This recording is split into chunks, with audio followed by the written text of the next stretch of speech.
چې دا کریسمس دا مناول او دې کې شرکت کول د اسلام د نظر نه دا څه حکم لري؟ آیا مسلمان د پاره دا جایز دي؟ نو مونږه د عیسی علیه السلام عظمت بیانو، مونږه د عیسی علیه السلام معجزه بیانو. مزید د دې چې عیسایان د غیب مبارک دا خبره کوي چې نعوذ بالله عیسی علیه السلام قتل کړي شوی دی. معلومیږي چې د عیسایت اوس موجوده وخت کې یا د مخکې دا محرف ټوله سي په خرافاتو بنا دي. بنیادی وجه دا چې دی عیسی علیه السلام ته ابن الله چې دا څه حقیقت د اسلام دا نه چې د عیسی علیه السلام د پیدایش ورځ رښتیا ده کنه د دوی سي خود سخته شي لکه څنګه چې زمونږه بیا د بینه وافي لکه څنګه چې زمونږه خلک عید میلاد النبی مناوي چې د پیغمبر صلی الله علیه وسلم په زمانه کې د دې هیڅ وجود نه وو. مسلمان د پاره دا کریسمس مبارکي ورکول یا د سی ویل چې میری کریسمس دا څه یعنی ناروا ده. جی مفتی صاحب یو مسلمان د عیسایانو په علاقه کې چې توسيږي او د کریسمس دا ورځ راشي کنه مسلمانان باید څه وکړي؟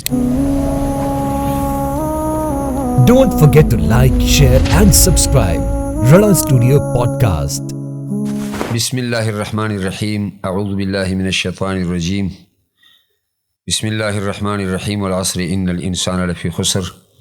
إلا الذين آمنوا وعملوا الصالحات وتواصوا بالحق وتواصوا بالصبر. محترم مسلمانانو، نن موږ سره مفتی صاحب رفیع الله صاحب موجود دی. ان شاء الله العزیز دا غنه به موږ تاسو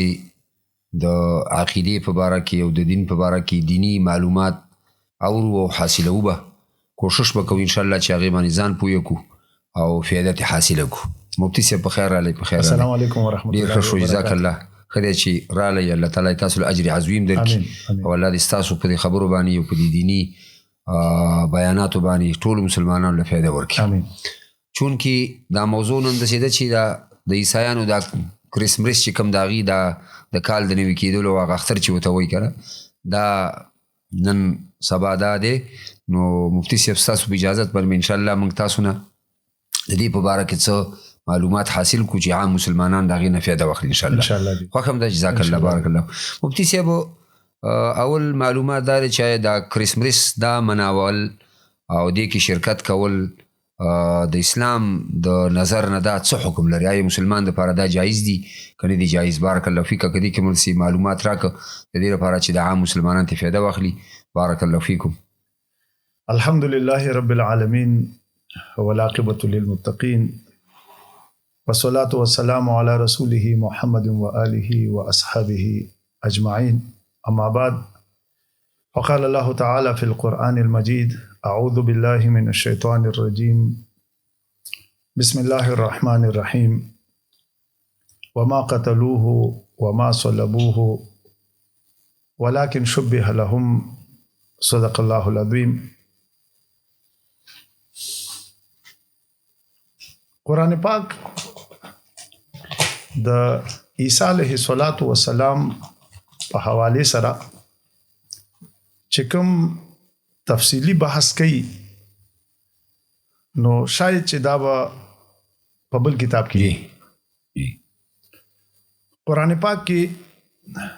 د عیسی علیه السلام تذکرات تقریبا 3 ځل کم او زیات دا براغلي او تقریبا په 13 سورتونو کې چې باغی کې سوره ال عمران، سوره مائده او سوره مریم دا سره فرستی. په دې کې تفصیلی تذکرہ د عیسی علیه السلام هغه ذکر ده او د عیسی علیه السلام مختلف نمونه قرآن پاک ذکر کړی دي. کله په خپل نوم باندې ذکر کوي عیسی علیه السلام، کله مسیح په نوم باندې ذکر کوي، کله د عبد الله په نوم باندې ذکر کوي او کله ورته روح الله وایي او کله ورته ابن مریم وایي او کله ورته کلمت الله وایي. او زموږ د مسلمانانو عقیده الله تماميږي چې مونږه عیسی علیه السلام پیغمبر تسلیم کو. ایمان جز دی، دا د ایمان جز دی. نو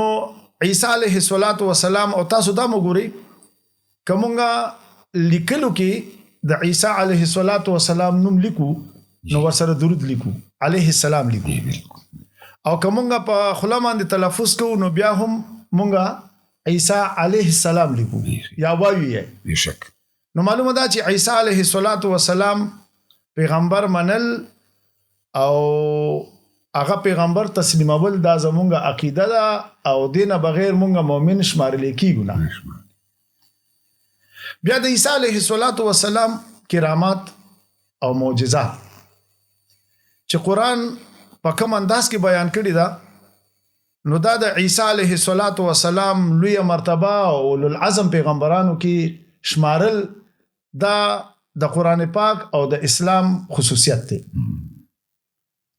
قرآن د عیسی علیه السلام په باره کې چې کوم الفاظ استعمالي نو زما چې دا ډېر اوچت الفاظ چې دا ما کوم تلاوت وکړو چې وما قتلوه وما صلبوه ولكن شبه لهم شاید چې عیسائی مذهب والا هغه د عیسی علیه السلام په باره کې دا عقیده لري چې هغه نعوذ بالله قتل کړي شوی دی مفتی صاحب اصل کې دا د دوی او ضمناً یعنی په دې باطل عقیدو باندې ردم قرآن کوي کنه دا او جی دغه نو داغه د عقیده ده چې عیسی علیه السلام صلیب باندې پانسی کړي شوی دی او موږ وایو چې نه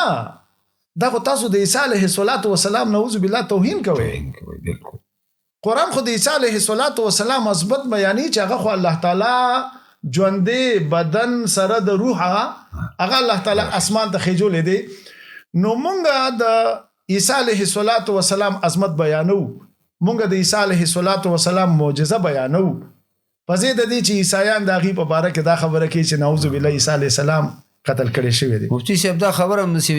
معلومیږي چې د عیسایت اوس موجوده وخت کې یا داسې مخکې دا محرف ټول هسې په خرافاتو بنا دی حقیقت نه لري نو زه به د دې جی آسان جواب وکړم زموږ استاد صاحب ویل چې انجیل خو یو نازل شوی دی جی دا څلور ته څنګه جوړ شو او یا دا وایي چې پنځم ته څنګه جوړ شو ځکه چې یو په باره کې دی اختلاف کوي انجیل برناباس نو دا څلور خو تقریبا د دې مشترکه چاپ شوي دي نو د عیسی علیه السلام په باره کې قرآن پاک دو ټوک الفاظ جی عیسی علیه السلام عبد الله دی او عیسی علیه السلام په خپل خلکو ته وی چې زه عبد الله یم او زه د الله تعالی بندگی کوم دا د عیسی علیه السلام معجزه بیا جوس دا خبره چې کریسمس مناوي خلک جی نو موجوده خو جی د سوشل میډیا زمانہ ده او په ګوګل باندې تقریبا هر څه شته او بلکې کریسمس کی حقیقت تاریخ کے آئینے میں یو ملګری کتاب لیکلی غالبا دا غنوم عبدالوارث دی او پاغه باندې نورم خلکو تحقیقات کړي دي او غالبا چې د عبدالوارث په خپل مخ کې مسیحي برادرۍ سره د تعلق نو د پدې باندې دا کتاب لیکلی دی او پاغه کې دی دا ثابتې چې د کریسمس حقیقت د سلورمې صدۍ نه مخکې نه وو جی او بیا چې دا عجیب ده چې کله داسې یو تهوار مخې ته راځي نو د هغې شاته یو پس منظري نو دا کریسمس دا څنګه مخې ته راغو نو دا هم لیکي چې کریسمس اصل کې دی دا د دو لفظونو نه مرکب دی کرایست او ماس نه نو کرایست معنا مسیح او د ماس معنا د اجتماع نو څه معنا یعنی هغه اجتماع چې دی د عیسی علیه السلام د پیدایش په بنیاد باندې مناسبت سره دی دا مناوي او د دې ابتدا هم چې ډېر عجیب شی و غالبا چې په روم کې یو پادری وو او هغه سره یو تاجر خپلو کې تعلق په غب شپ په لکه اوس مثلا زموږ معاشره کې یو کس وي یاره زم دلته روزګار کوم او تاسو راشي دلته یو ختم وکړي تلاوت وکړي د برکت لپاره نو داسې هغې هم د دې پادری نه دا یو فایده واخیسته چې هغه ټیم کې د دې شمو بجلی خوونه نو شمه مشال ډیوي د رڼا د حاصلولو چې کوم ذرایع وو نو د هغې یو تاجر او داغه د پاره په ګرجا کې یو خاص قسم دعاو کا یو پروګرام ولا منعقد کو او په هغه ټیم کې مختلف چراغان وک نو داغه نه بعد د رواج په مزه مزه رفته روان شو بیا داغه نه بعد داسې وشو چې په دې کې صرف مذهبي خبرې پکې دي د عیسی علیه السلام فضایل د عیسی علیه السلام ژوندۍ باندې خبرې کول بیا داغه نه بعد رو ترقی کېدا تر دې پورې چې جرمني والا پکې سم ترقی وکا چې هغه جی باقي د سټیج پروګرامونه جوړ کړ او پاغه باندې یې د عیسی علیه السلام د ژوندۍ په حواله سره د ډرامو په شکل کې اداکاری او دا شروع کا بیا دغه نه بعد په مزه یو ونه چې هغه د دې کریسمس ټری وي نو د هغه ترویج پکې وشو نو په دغه طریقې سره راځه نو ابتدا کې خو د دې هغه دینی شکلو لیکن اوس خو دومره حالات بګړو شو چې د معاشري ټولي برایي هغه پدې کې کیږي نو د دې وجنه زمونږ مسلمانان دې طرف ته نه توجه کول پکار دي موږ مسلمانان یو زموږ یو خپل دینی شناخت دی الحمدلله او موږ د دین پابند یو زموږ خپل شرایع خپل شرایع دی الحمدلله نو موږ له پکاره چې موږ خپل دین طرف ته توجه کوو په ضد د چې موږ دی نور ادیانو طرف ته توجه کوو جزاک الله دی مفتی صاحب بارک الله فیکم تاسو چون کې دا سوال په ډیرو اجزا مشتملو یعنی مطلب دا خلاصه عوام ورونو ته دا فایده را چې یعنی په دې کې اسلام موږ له اجازه نه راکوي چې دې ته د یو تعظیم په نظر وګورو یا په شرکت وکړو او هغه موږ ته اجازه نه راکوي دا یو بنیادی وجه ته خیم جزاک الله بنیادی وجه دا چې دی عیسی علیه الصلاۃ والسلام ته ابن الله وای جی دا د الله زوی دی داسې وای نو چې د دې عقیده دا شو نو زه خدا عقیده نه لرم زه خدای قرآن خو موږ د دینه منع کړی قرآن خو موږ ته دوه ټوک الفاظو کې وایي چې د عیسی علیه الصلاۃ والسلام پیدایش څنګه شوې دی دا غي د پاره خو موږ ته قرآن پاک دوه ټوک الفاظ وایي چې دا خو خالص په یو معجزه باندې پیدا شوی دی او مثال کما مثل آدم په شان د آدم علیه الصلاۃ والسلام مثال دی نو لہذا موږ له په دې مناسبت سره په دې کې شرکت نه دی کول پکار چې دا د یو غلط عقیدی بنیاد دی چې دا نعوذ بالله دا د الله زوی دی بارک الله فیکم یعنی یو بارک الله فیکم جزاک الله خیر الجزاء الله تعالی اجر کی مفتی صاحب بارک الله فیکم الله دې تاسو په دې علمی بیاناتو کې او هدایتو کې ډیر د مسلمانانو لپاره فایده واچي امين مفتی صاحب دویم سوال او معلومات دا دي چې دا کوم چې دا خلک کریسمس ورځ یادې چې دا د عیسی علی السلام د پیدایش ورځ دا وغي چې کوم دی باره کې عقیده لري کنه دا عیسایان او دا وغیرہ چې دا څه حقیقت دی د اسلام دا نه چې دا د عیسی علی السلام د پیدایش ورځ رښتیا دا کنه د دوی سیو خود سخته شي 25 دسمبر تقریبا دی دا مناوي جی 25 دسمبر هر کال جی او دی دا وی چې عیسی علیه الصلاۃ والسلام په دې تاریخ باندې پیدا شوی دی نو ما خو تاسو ته ویل په اول کې چې د 16مې د سلورمې صدې نه مخکې غالبا دا کومه واقع چې ما تاسو ته یاد کړه نو دا غالبا 336 عیسوی و نو د دینه مخکې د عیسی علیه الصلاۃ والسلام تذکرہ د عیسی علیه الصلاۃ والسلام د تاریخ پیدایش په حواله سره ورځ نه د منو شوی نو معلومه ده چې د عیسی علیه الصلاۃ والسلام د تاریخ پیدایش ورځ یقیني معلومه نه ده نو څنګه سره منو کی او مطلب مفتی صاحب یعنی دا په دې عیسایت په دې دین کې مې یو خرافه ده روسته خلکو پیدا کړی خرافه ده جی او څه حقیقت مطلب نه لري لکه څنګه چې زمونږه بیا د بینه وافي لکه څنګه چې زمونږه خلک عید میلاد النبی مناوي چې د پیغمبر صلی الله علیه وسلم په زمانه کې د دې هیڅ وجود نه وو صحابه کرام یا په خیر القرون کې د دې هیڅ وجود نه او رستو بیا جی د څه وجوهات په بنیاد باندې خلکو شروع او شپږم صدې خو شاکرانه کې تقریبا دا شروع شو نو دا څنګه دا شي دی جی بارک الله فیکم ډیر خسته تشبیه ورکړه مسلمانانو باندې الله رحم وکي امين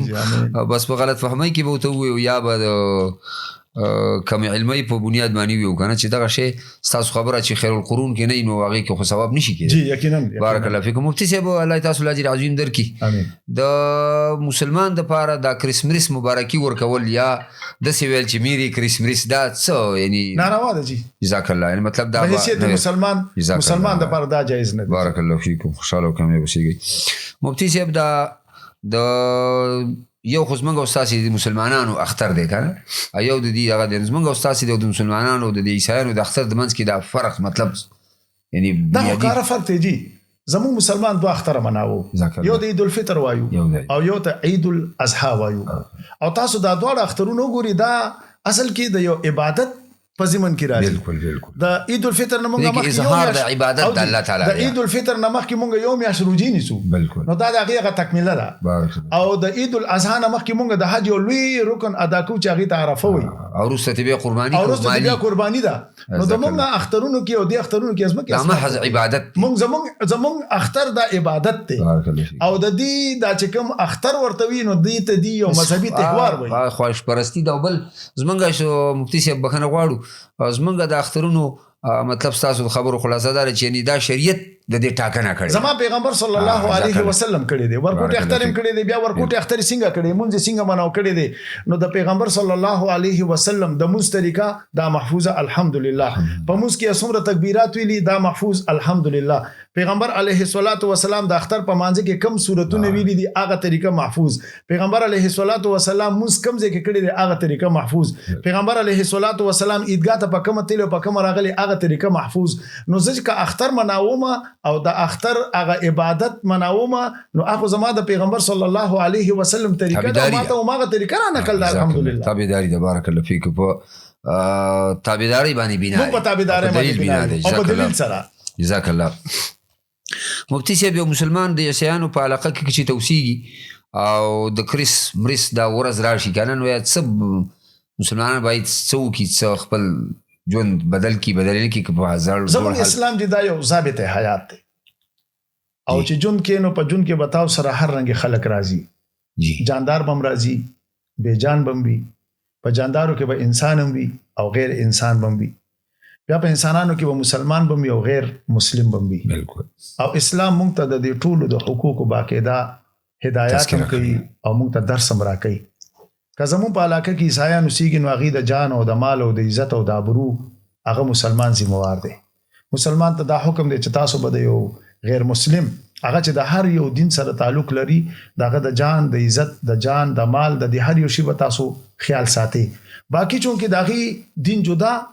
زمون دین جدا. مونږ ته قرآن دو ټوک الفاظو کې لکم دینکم ولی دین ستاسو د پاره ستاسو دین زمونږ د پاره خپل دین. نو چونکې دا د یو مذهبي تهوار دی په دې وجه دې تهوار کې هیڅ قسمه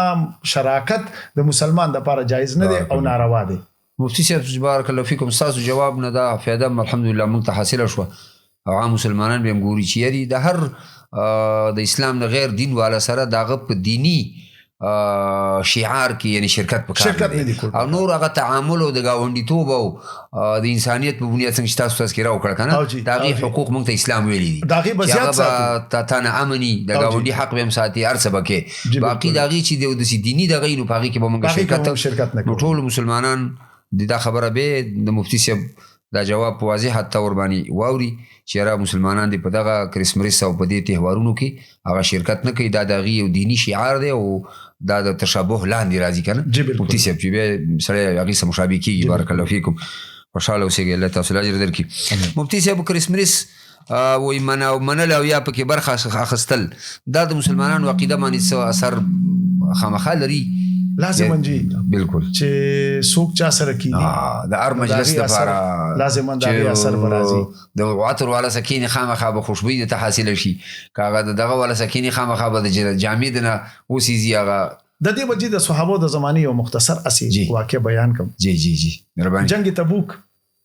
یو مشهور واقعه ده. بالکل. او په جنگ تبوک کې پیغمبر صلی الله علیه وسلم توریه نه استعمال کړي. داری کې ویلو شي ځان تیار کې او تبوک ته وځو. بالکل. او د نور جنگونو مقابل په خلاف د نور جنگونو هغه کې په خلاف د نور جنگونو کې او دې جنگ کې او نور جنگونو کې یو فرق وو. نور جنگونه کلیوال جنگونه وو جی او دا یو منظم فوج سره جنگو. دوی مدا چې ګرمي وا بالکل سفر هم سختو او ورسره فصلونه تیارو لري او زه لري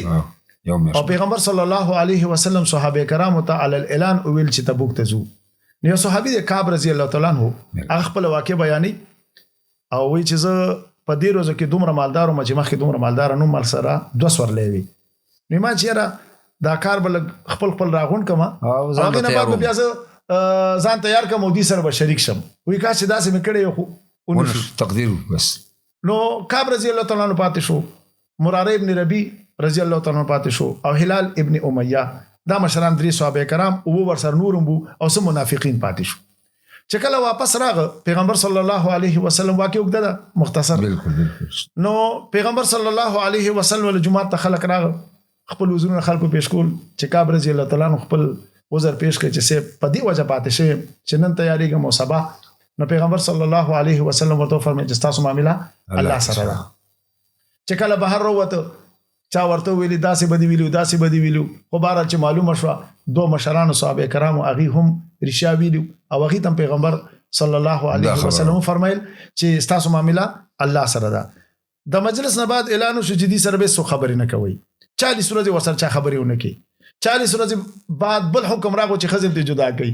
او 50 ورځې بعد د دې د توبې حکم الله تعالی قران پاک کې نازل کړ. خو هغه کې ورکوټي جمله راغلی یو ورکوټي جمله وکونو مع الصادقین صحابه کرام خو ټول صادقین دي خو بیا الله تعالی صحابه کرام ته ولي وکونو مع الصادقین علما دي کې اصل کې مدینه منوره کې منافقین بو نو شاید چې دی وداغي په مجلس کې کله کله کې ناسل نو منافق ورته ته پته نه دا خو صرف پیغمبر علی السلام ته پته و نو د هغه مجلس د اثرو چې د دې په زړه کې د دې جنگ اهمیت لګ معلومات ښکارا شو یا لګ معلومات کوتاهی پکې راغه چې اغه ته به چې تاسو وارو جنگونو کې مقابله کړې دي مهنتونه هم کړې دي قرباني هم کړې دي کدا یو جنگ نیم پاتې په یو خدیت ما ښه شکل کې وتا په ښه شکل کې ورته زهر ورکول نو دا هغه اثر څه شو چې دې درې والا یا نو صحابه کرام پاتې شو نو چې صحابه کرام ته وکونو مع الصادقین پکار خدا د المرء على دين خليله برغله بالکل د ښکارا خبره ده او پښتو کې موایي پښتو کې موایي چې لوهار سره کې نه نو دغه بدل باندې پروز او کاتر والا سره کې نه اترو نو خدا د چې زه به حیثیت مسلمان د غیر مذهبه په ملک کې اوسېدل دا غي ذمتوب دا غي د حقوقو په سر سر قبول لیکن هغه سره هغه رنګ تعلق ساتل چې زما د پاره د گمراهۍ سبب ګرځي د نزان ساتل نو مفتي صاحب مطلب دا دی محترم اوریدونکو چې هر ګناه کې او هر معصیت ولا او خاص کر به چې هغه د یو دینی یعنی د عقیده خبره مسلمان د عقیده خلاف خبره باقي کې شرکت کول خامخا بستا په عقیده او په عمل باندې اثر کوي لازم اثر دی وجه نه پکاردار چې موږ په دسي مجالسو کې او په دسي زینو کې هیڅ قسم مداخلت او شرکت بارک الله فيك الله تاسو اجر درکړي امين مفتي صاحب بارک الله فيك بل یو خبردار چې کریسمس وي منل یا په دې کې برخه خستل دا خو تاسو مخکې وک بارک الله فيك د عیسایت په نظر اسلام او د عیسایت په نظر کې د عیسی علی السلام په مقام کې یعنی څه فرق دی اگر که تاسو په اول د ابتدا د کلام کې دې اشاره وکړه چې قرآن د یو مقام بیان کړی دی عیسایان په تور د خرافات باندې د عیسی علی السلام بل عقیدت لري زجی صدر مدرسه کې ما سبق ویلو جی هغه ټیم کې جدا بنزونه بچلې ده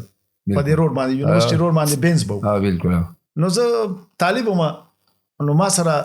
زمونږ د دې علاقې چې کوم ځای کې اوسېږي زمونږ عیسایان برادری نو هغه یو سټوډنټ وو او موږ دواړه چې په یو سیټ ناستو نو هغه لاکټ اچولیو چې په کوم باندې هغه د کراس نشان دی بس اسی مو سره غب شروع کو نو مارته چې زتا نه یو تاسو کوم کته ته پته ولګي چې ستا پلار چا پچاړه باندې الله دې کی کستا پلار چا پچاړه باندې ذبح کړي ته ودا چاړه خولې کته ودا چاړه ماته هغه نه ما دا تاسو کو او سټوډنټو غالبا چې فزیکي سبق ویل خو زما درسي نه را روانو او هغه د خپل کالج یونیورسيټي نه را روانو نو پدې کې سړی په سوچ کې شو نو ماته چې زه خو دا ماتوم نو ما یا تاسو عجیب خبره کوي چې تاسو وایي چې عیسی علیه السلام نعوذ بالله هغه په دې صلیب باندې پانځي شوی دی نو بیا خو پکاره چې دا صلیب ز ټوټي کوم پزې د دې چې دا ز په غاړه کې راځي او ساتم او زه د دې احترام کوم نو سړی په دې باندې سوچ کې پریوته بیا دې سپین جماعت سره سټاف کې هغه رانه کوشو او خو دومره د چې ماته وی چې رسول کو بس مشرانو پس روان یو نو قرآن پاک د عیسی علیه السلام په باره کې دوه ټوک الفاظ وي وما قتلوه وما صلبوه ولكن شبه لهم د دینه بلوی عزت او اکرام د عیسی علیه السلام د پاره نور سوي چې مونږ وایو چې عیسی علیه السلام حیات ته او د قیامت نه مخکې براکوزیږي نو د دینه بلوی عزت او اکرام د عیسی علیه السلام د ذات په باره کې نور سوي بالکل هم هغه د درجی اوچتواله دی او هغه د بدن الله بر اوچت کو دشمنانو محفوظي وسات بارک الله فیکم جی دا د نورو ادیانو یعنی د مذهبي مراسمو دا تقلید ولې د اسلام د نظر نه حرام دی او تاسو هغه ته اشاره وکړه چې یعنی دا د عقیده او دغه باندې اثر پرې واسي بارک الله فیکم دا خو معلوماتو شو ای مسلمان د کریسمس په ورځ باندې د عیسی علی السلام دغه مقام په باره کې خبرې اترې کولې شي نشي کولې او د دې ورځ باندې یعنی